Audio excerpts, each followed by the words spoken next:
I'd like you to please all rise and join me in a salute to the flag. I pledge allegiance to the flag of the United States of America and to the republic for which it stands, one nation, under God, indivisible, with liberty and justice for all. Thank you. I know I'm going to forget somebody because I don't have a list of everybody, and this is kind of like an impromptu meet and greet, but I did want to recognize some folks that help us make this possible and help me and our candidates through this.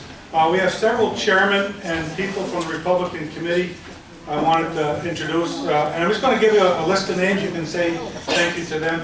We have Kevin Costello, my vice chairman, Dan Aversano from Rochester, chairman, Phil Sinagra from Hurley, Dean DePue from Plattekill, Bruce McLean from the city of Kingston, Nancy Hammond from the town of Lloyd, former chairwoman, Tony Sinagra, former chairman from the town of from the city of Kingston, Mike Dovich from Marlborough. Please recognize these are the people on our team that work for these candidates every day. Please share your appreciation for them.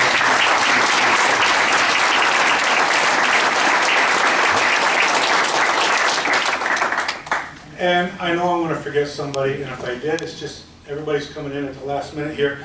We have some special guests. One of them is my good friend, Dick Cohn, who's the chairman from the town of Sullivan County. Dick, where are you? Right here. Thank you. We have the secretary of the Conservative Party, Jack Hayes. I saw him a minute. I don't have glasses, so I don't know where he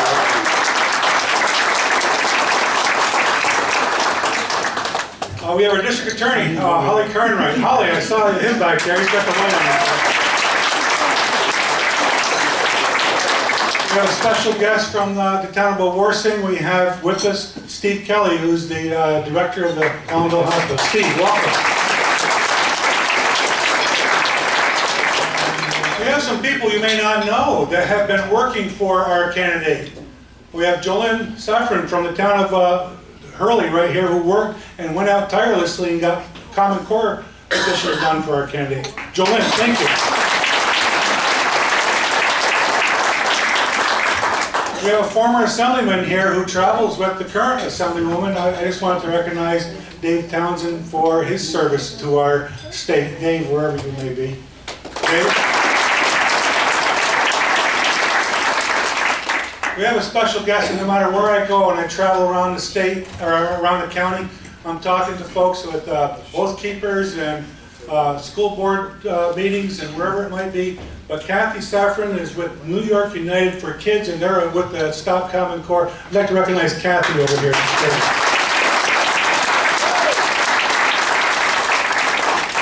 We have a sign down here in front of us right now to repeal the SAFE Act, and we've got a whole lot of folks around the county that are helping us on that end, and they're all supporters of Rob Astorino.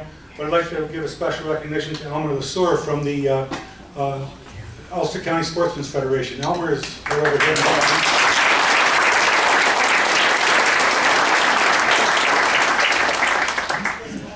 We have some county legislators in the room. I saw Carl Belfiglio over here. Carol? Yeah.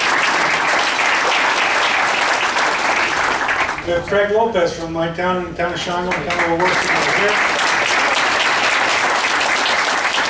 I saw Mary Beth just walk in. Mary Beth's from Lloyd and Marlborough.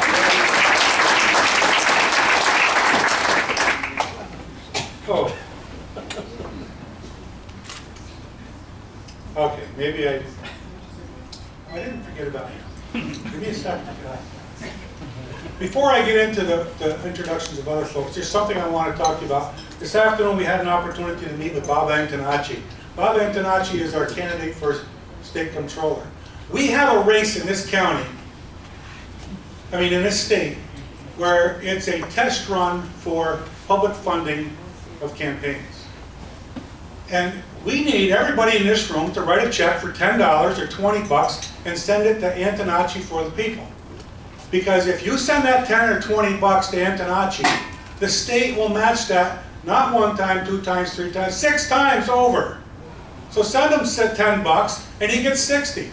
Send him 100, he gets 600. There's $4 million of public funds available to help one of our statewide candidates, and we can't get people to write a check. So I'm chastising you, I'm urging you, I'm pleading with you, please go home, get your checkbook out, look for Antonacci for the people, and write a $10 check or 20, whatever you can afford. You know, that's a message that has been, it's the biggest kept secret in New York State right now. So please share it with your friends and neighbors and help us out. I have a couple other people I wanted to introduce, and we have some interesting races here in Ulster County. And we've got a real race that we're going to win this year. We have a new family court position, and I'd like to introduce to you our family court candidate who is going to win this year, Carrie Savona. Carrie, where are you?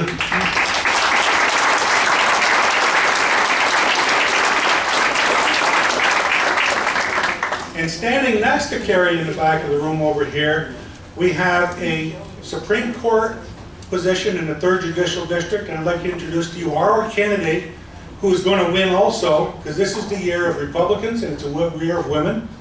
I'd like to introduce to you Lisa Fisher. Lisa.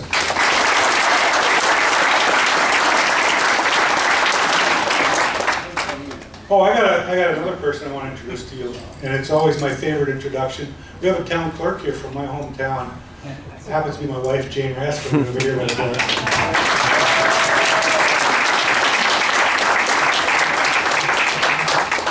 And we have another county legislator I didn't introduce before because he's our candidate for the 103rd Assembly District, and he's going to win because our current assemblyman doesn't represent us and costs us $5 million in sales tax revenue. I'd like to introduce to you and ask you to please tell your neighbors and everyone to come on out and support and vote for Kevin Roberts, our county legislator.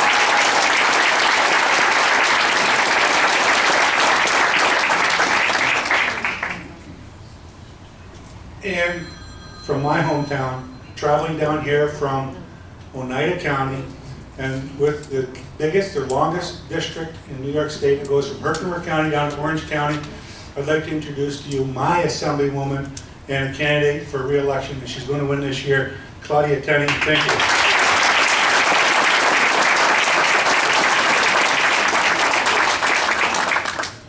We have another race we're going to win here in Ulster County this year. 2 years ago, I was a fairly new chairman for the county.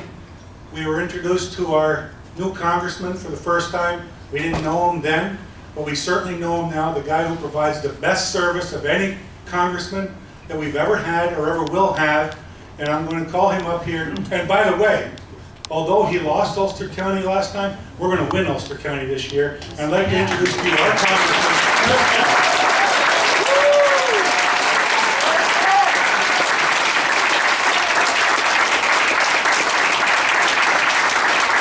Gentlemen, thank you very much. Ladies and gentlemen, encouraged to be with you this afternoon. You know, as we look across the room here, we know we are gathered together. We have Republicans, we have conservatives, we have independents, and we have some Democrats in the room here too. And I'll tell you what, you know, the one thing,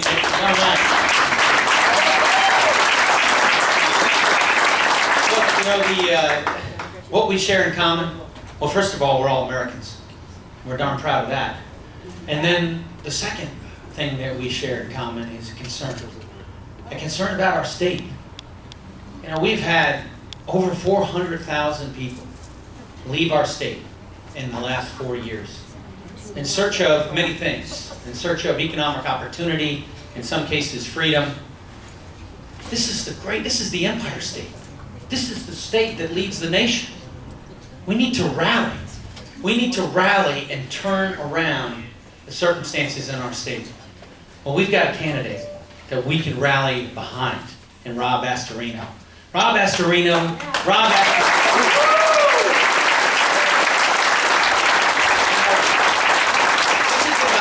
This is the guy, he's currently the executive for Westchester County. Now that might strike you as odd, because this is a county Westchester County, that is 2-to-1 Democratic enrollment. Yet Rob Astorino is not only the executive of that county, he won re-election in that county, delivering on the promises that he made back in 2009. What he was promising sounds a lot like what we're looking for now. We want opportunity and growth. We want to be proud of the fact that when our kids go through the finest education system, that when they graduate, that if they desire, they can stay right here for jobs. And that's what Rob's been fighting for in Westchester.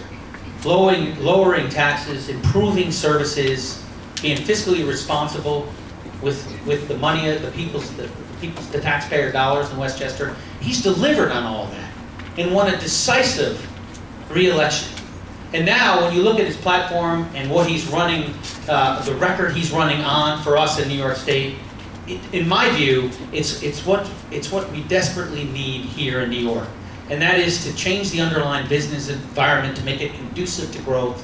That means pro-growth policies. That means in terms of taxes, smart spending. It also means investments. This is a guy that will make the smart investments too, because we need to have world-class infrastructure that will attract businesses to come here.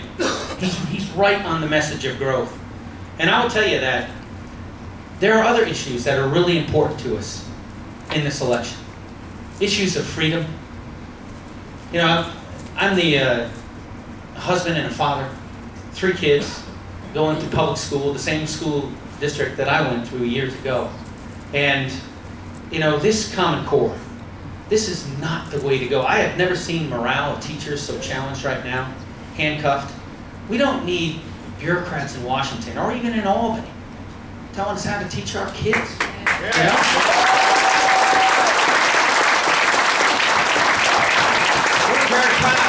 We're enormously proud of our teachers.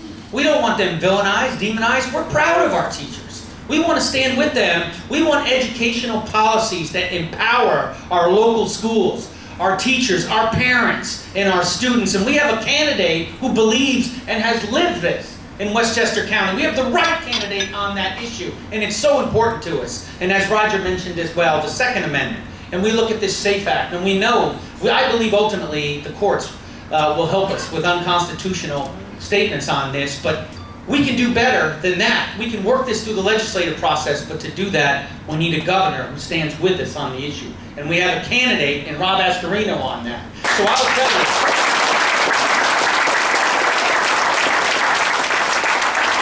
So we've got a candidate that we can get behind.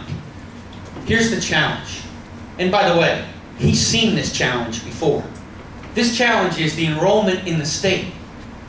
We're significantly outnumbered. He's been outnumbered before. In terms of money in the campaign, and money unfortunately still means way too much in politics, and more needs to be done on that score. He's going to be outspent in this campaign. He's been outspent before, and he's delivered victory. What we have to do is we in this room, we need to take this on. We need to take this challenge on. You'll see arrayed across the room here, signs. Astorino Moss. It's our mission is to leave this room here today, is to take these lawn signs and put them on our lawns. It's important that we make a statement.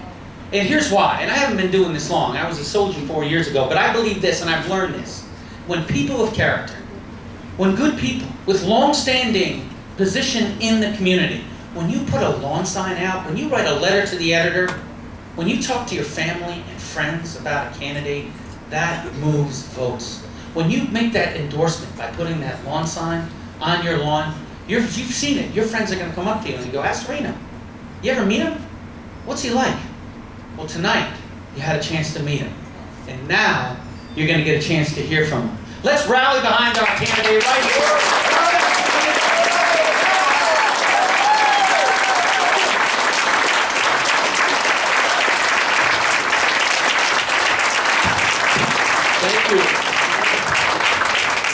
Thank you very, very much. Well, Chris said it all. Have a great night. Thank you. He is fantastic, and boy, he better be our representative, and he will be our congressman still for the next year.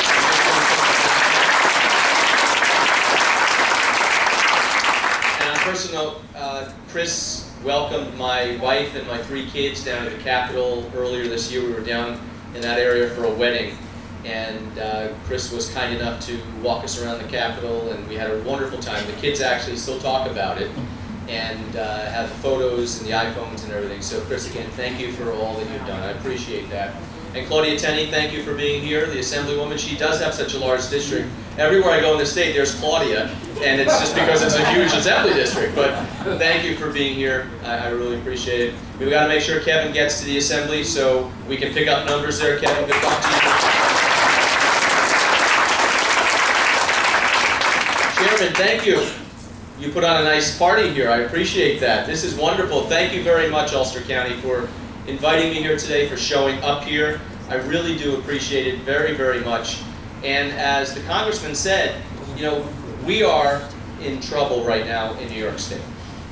And it doesn't matter where I go, whether it was in Greene County this past Sunday, and Delaware County, and in Oneida, and Portland, and everywhere we're going.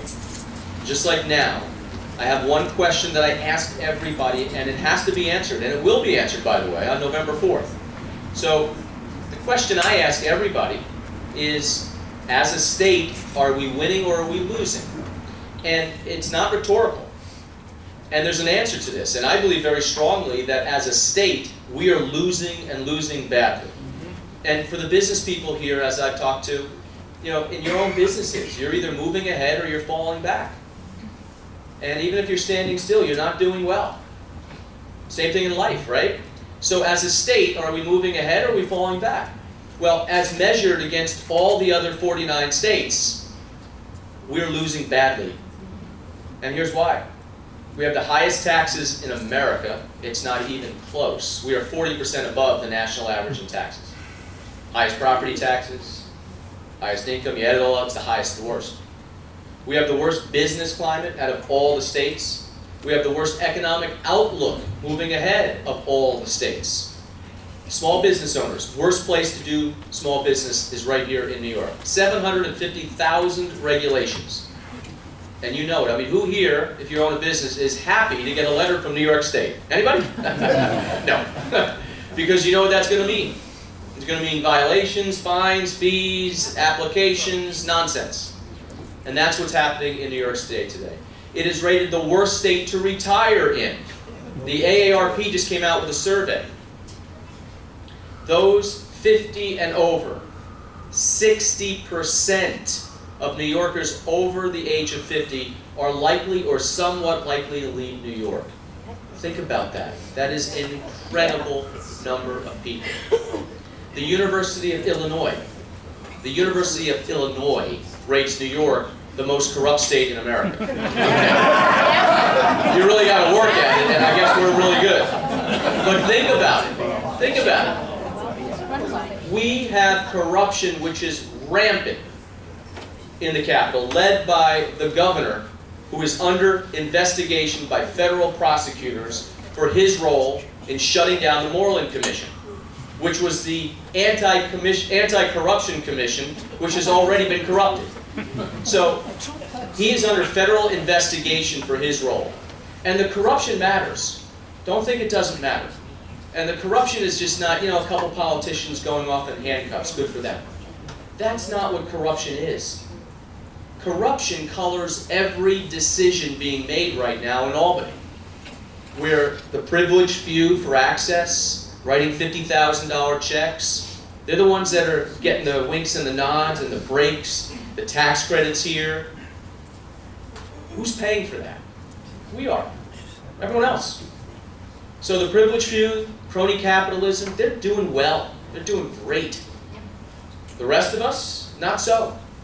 You look at what's going on in the state, and I've traveled every county in New York, all 62, and many of them many times. And I hear it, and I see it when I talk to just normal, everyday people. People are hurting. You can see it in their eyes, you hear it in their voice. It's like we're losing hope. And as the Congressman said, we've had 400,000 New Yorkers in 4 years leave this state, with probably another 400,000 on deck. You know, and I liken living in New York now to a prison sentence, where people are just counting off the days till they can get out. You know, a couple more years, kids are going off to school and we're putting a house to sale. A couple more years, I retire, I'm gone. Happens everywhere. You know, I was talking to Governor McCrory from North Carolina. And you know what he said to me? He said, y'all gotta stop sending your residents down to my state. They're changing our accents. And what he meant by that was, what he meant by that was, it's real. How many New Yorkers used to go to North Carolina for a vacation? You know, a golf trip, trip to the beach. At most, snowbirds would go down for the winter, but always come home. Nobody's coming home anymore. They're moving. They're going to North Carolina, they're going to South Carolina, they're going to Florida, and they're going to Texas. They're going to North Dakota. North Dakota. You from North Dakota? No, I know why. You know, oh yeah, you know why. Because there's an energy boom, okay? Their unemployment rate is 2.5%. Their effective minimum wage is almost $20 in North Dakota. We have a state here that is blessed with natural gas, and we're not doing anything about it. The only state in America not moving forward, as many other states have done. And it's because Andrew Cuomo is politically paralyzed on this decision. But we need to move forward.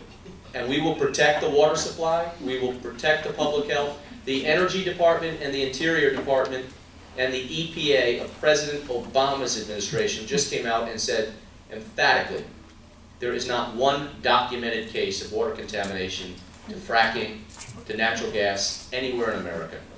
And we can do it safely, and we should, and we will next year, because that will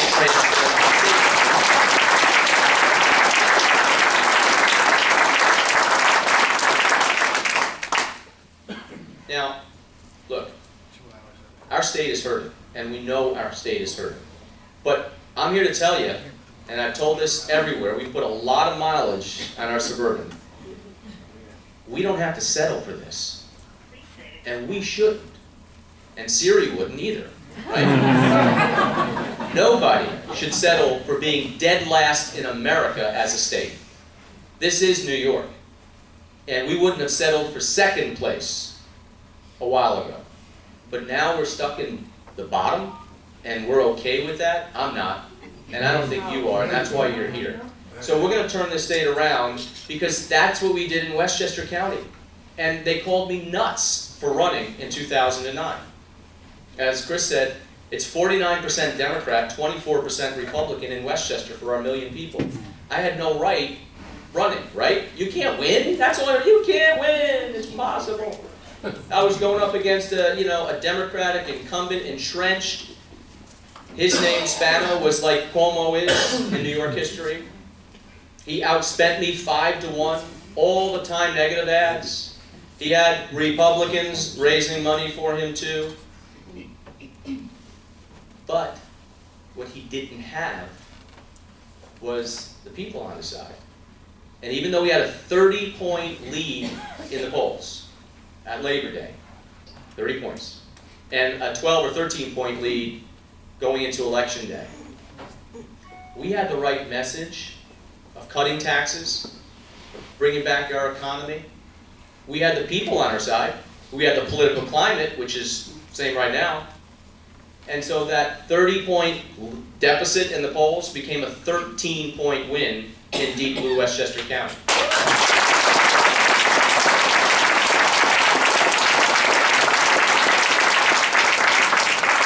I don't want to hear that we can't win, because we have a governor who's under federal investigation for corruption. We have a governor who, on a good day, is managing the decline of our state, and on a bad day, accelerating our demise. And we have a governor who has no idea what the average person in New York is dealing with. That's what happens when you've been there for 30 years. So we can do better, and boy will we do better, because when we get in there, we're going to significantly lower taxes. And that's the only way we're going to compete as a state. Only way.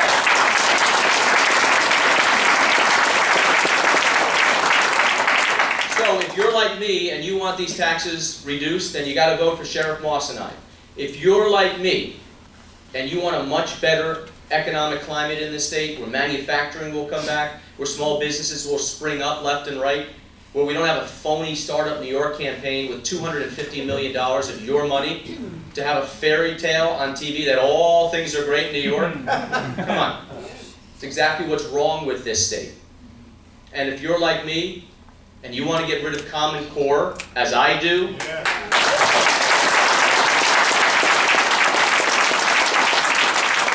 Kathy and her brigade are all over the state. They're doing a great job. And just typical, ordinary New Yorkers, moms, dads, teachers coming up to me left and right. Because as a parent, my wife and I were sitting around the dinner table with our 3 kids, all of whom were in school.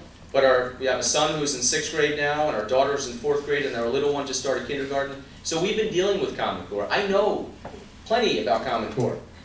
And when I've got to think 5 times how to do a math question for a 4th grader, maybe I don't want to admit that, but you know what?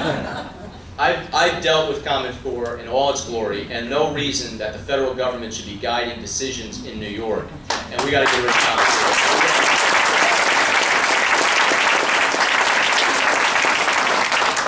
And if you're like me, and you want to get rid of the SAFE Act, which made all our legal gun owners into criminals,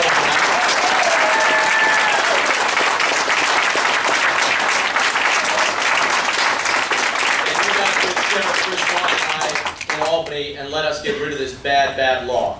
So, can it be done?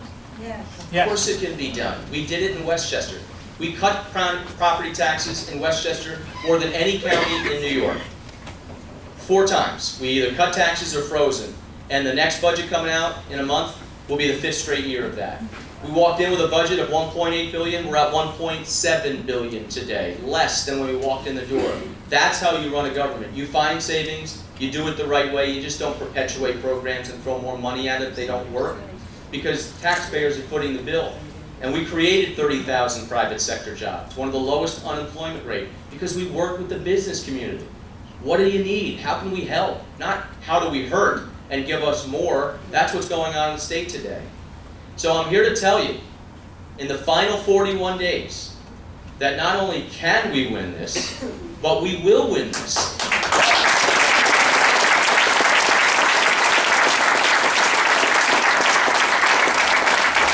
And there was a guy in 1994, nobody thought he could possibly win against a Cuomo.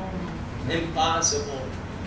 And that guy, who's about 2 feet taller than I am, George Pataki, he won because the conditions were very much like they are today. People have had it. They've had it with what's going on in the state, and they want to reform this state. They're sick of the corruption. They're sick of having to worry about whether they can stay in their home and whether their kids are going to move to another state and whether they're going to only communicate on FaceTime with their children.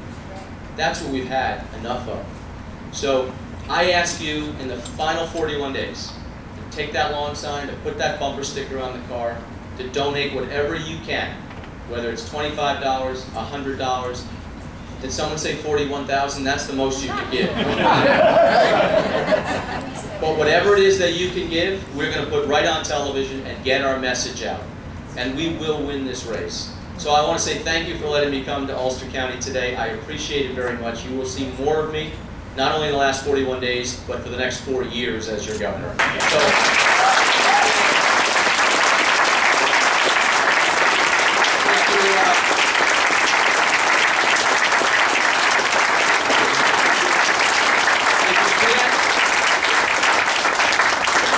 if you can't join us on election night, and I would certainly hope you do, if you can't join us on election night, then I sure hope you can join us January 1st for the inauguration. God bless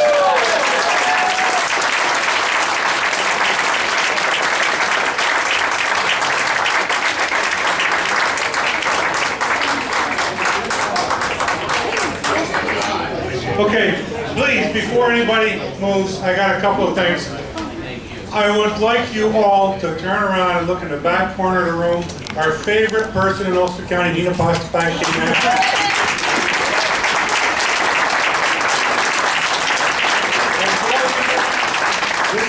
This is a county of Republican women. We have the only Republican on a city common council here, Debbie Brown. Debbie, please.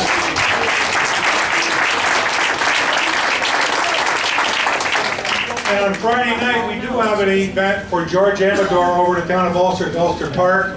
sponsored by the Sportsmen's Federation. Please think about that. And I also wanted to welcome Kenny Ronk, our minority leader, and our chairman from Awarson, Tom Muir. Do not leave here without a sign for yourself or your neighbor. Thank you.